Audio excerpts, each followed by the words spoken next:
we are looking at Ecclesiastes 4 verse 12. A person standing alone can be easily defeated, but two can stand back to back and conquer. Three are even better because a triple braided cord is not easily broken.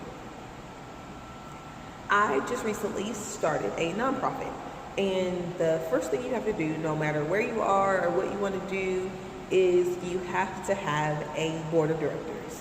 You can't start any kind of nonprofit organization without having some kind of governing body that are over how you're making decisions. And it has to be at least 3 people, and not only do you have to give them the names of the 3 people, you have to give them addresses.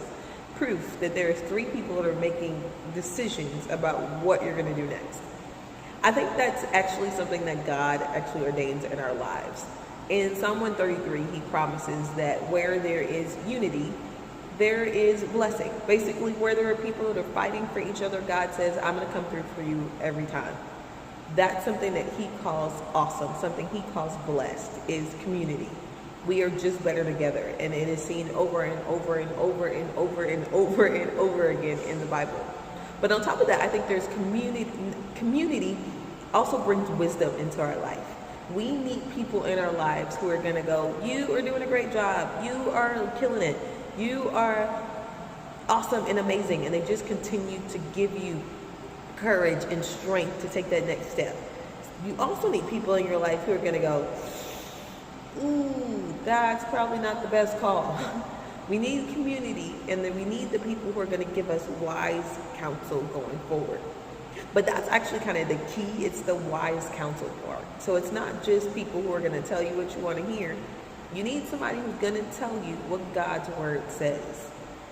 For some of us, that's actually easier said than done, because you just have like a built-in community in your life. You come from a big family, you work in a communal environment, you live in a dorm, so there are people around you who can walk with you through life.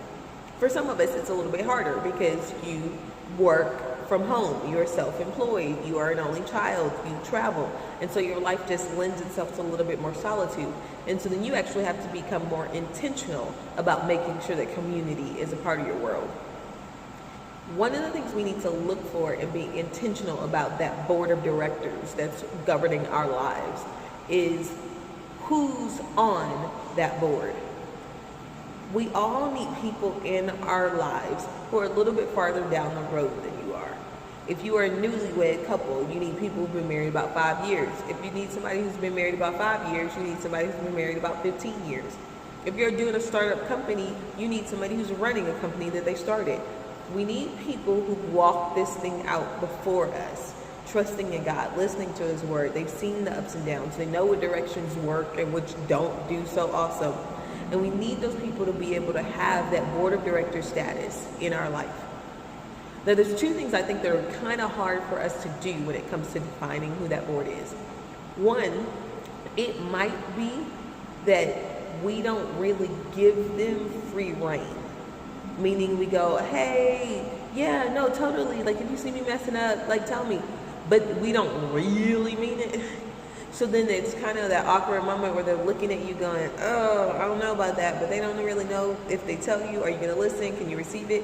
We actually have to allow that board of directors of our lives, those people that we are giving mentorship status, our friends, our family, the people that we are our community, to give them free rein to go, you know what, you're killing it today, or you know what, let's look at that again.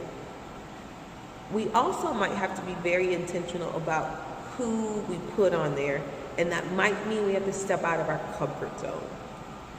For some of us, you have the blessing in that somebody a little bit farther down the road has looked at you and gone, you know what, I see something in you, I see where God's going to take you, and they bring you alongside to walk it out with him. That's not always the case for all of us.